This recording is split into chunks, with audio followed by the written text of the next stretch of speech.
ஆண்டுதோறும் எப்பொழுதெல்லாம் TNPSC group தேர்வு நடைபெறுகிறதோ அப்பொழுதெல்லாம் மிகப்பெரிய சர்ச்சையும் வெடிப்பது சகஜமாக ஒன்றாகவே மாறியிருக்கிறது. எப்படியாவது அரசு பணிகளில் வேலைக்கு சேர வேண்டும் என்ற எண்ணத்தில் லட்சக்கணக்கான இளைஞர்கள் கனவுகளோடு டிஎன்பிஎஸ்சி பொதுத் தேர்வை எழுதுகின்றனர். ஆனால் அந்த தேர்வில் பல்வேறு குளறுபடிகள் நடப்பதாகவும் அவ்வப்போது சர்ச்சைகள் எழுவதும் வழக்கம். அதே போன்று இப்பொழுதும் மிகப்பெரிய சர்ச்சை ஒன்று வெடித்திருக்கிறது.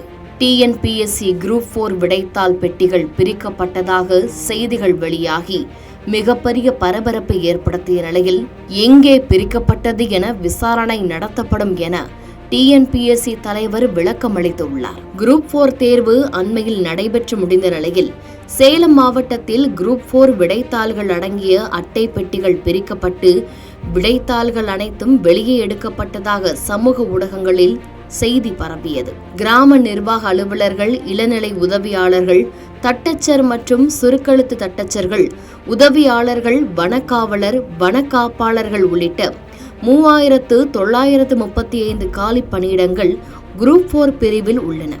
இந்த பணியிடங்களை நிரப்புவதற்கான தேர்வறிக்கையை தமிழ்நாடு அரசு பணியாளர் தேர்வாணையம் கடந்த ஏப்ரல் 25 வெளியிட்டது. விண்ணப்பிக்க மே 24 வரை அவகாசமும் அளிக்கப்பட்டிருந்தது. அதில் 13,69,738 பேர் தேர்வு எழுத தகுதி பெற்றனர். இவர்களில் 11,48,019 பேர் கடந்த ஜூலை 12 குரூப் 2 தேர்வு எழுதினர்.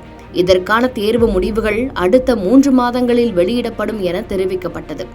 இந்நிலையில் குரூப் 4 தேர்வு எழுதியவர்களுக்கான உத்தேச விடை குறிப்பை டிஎன்பிஎஸ்சி வெளியிட்டது. ஆட்சேபங்கள் இருந்தால் ஜூலை 28 மாலை 5:45 மணிக்குள் டிஎன்பிஎஸ்சியின் அதிகாரப்பூர்வ இணையதளத்தில் தெரிவிக்கலாம் என்றும் தெரிவிக்கப்பட்டது.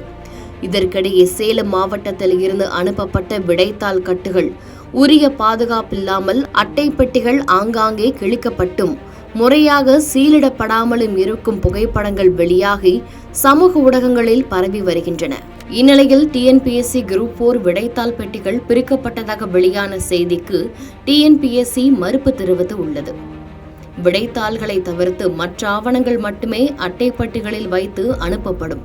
சென்னைக்கு அனுப்பப்பட்ட சேதமடைந்த பெட்டிகளில் விடைத்தாள்கள் எதுவும் இல்லை.